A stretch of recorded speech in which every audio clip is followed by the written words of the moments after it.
ওপারে ভারী অস্ত্র নিয়ে ভারতীয় সীমান্তরক্ষী বাহিনী বিএসএফ এর অবস্থান। আছে মৃত্যু ঝুঁকি, তবু মাতৃভূমি রক্ষায় সামান্য একটি কাস্তে হাতে প্রস্তুত বাংলাদেশি এই বৃদ্ধ কৃষক। কাস্তে উঁচিয়ে তার তীক্ষ্ণ চাহনি দেখে মনে হচ্ছিল যেন শত সেনার মোকাবিলায় প্রস্তুত তিনি একাই। আপাত দৃষ্টিতে প্রতিপক্ষের অস্ত্রের তুলনায় শারীরিকভাবে দুর্বল বৃদ্ধ কৃষকের হাতের কাস্তে খুবই নগণ্য মনে হলেও এই চিত্র বাংলাদেশের সীমান্তরক্ষী বাহিনী বিজিবির সঙ্গে সারা দেশের মানুষের অকুণ্ঠ সমর্থনের বার্তা দিচ্ছে বলে মনে করছেন নেটিজেনরা। তাই তো সামাজিক যোগাযোগ মাধ্যমে বিজিবির পাশে কাস্তে হাতে বৃদ্ধের অবস্থানের ছবিটি শেয়ার করে সমর্থন প্রকাশ করছেন সারা দেশের মানুষ।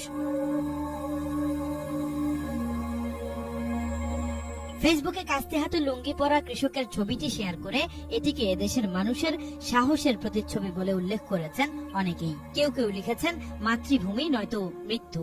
অনেকে আবার এই চিত্রকে 1971 সালের স্বাধীনতা যুদ্ধ পরিস্থিতির সঙ্গেও তুলনা করেছেন।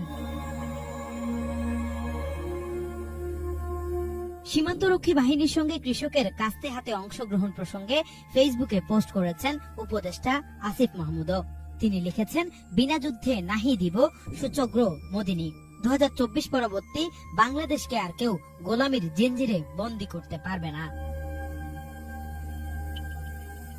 চাঁপাইনবাবগঞ্জের শিবগঞ্জ উপজেলার চৌকা সীমান্তে আন্তর্জাতিক আইন লঙ্ঘন করে শূন্যরেখা বরাবর রাস্তা নির্মাণের পর ভারতীয় সীমান্তরক্ষী বাহিনী বিএসএফ কাঁটাতারের বেড়া নির্মাণ করতে গেলে বাধা দেয় বর্ডার গার্ড বাংলাদেশ বিজিবি। এতে উভয় দেশের সীমান্তরক্ষী বাহিনীর মধ্যে উত্তেজনা তৈরি হলে সীমান্তে সৈন্য বাড়ায় দুই দেশই। এ সময় সীমান্তরক্ষী বাহিনীর সঙ্গে যোগ দেন স্থানীয় জনতাও। শেষ খবর পাওয়া পর্যন্ত বিজিবির বাধার মুখে পিছু হটেছে বিএসএফ। বর্তমানে সীমান্তে শান্ত পরিস্থিতি বিরাজ করছে। Bangla vision news desk.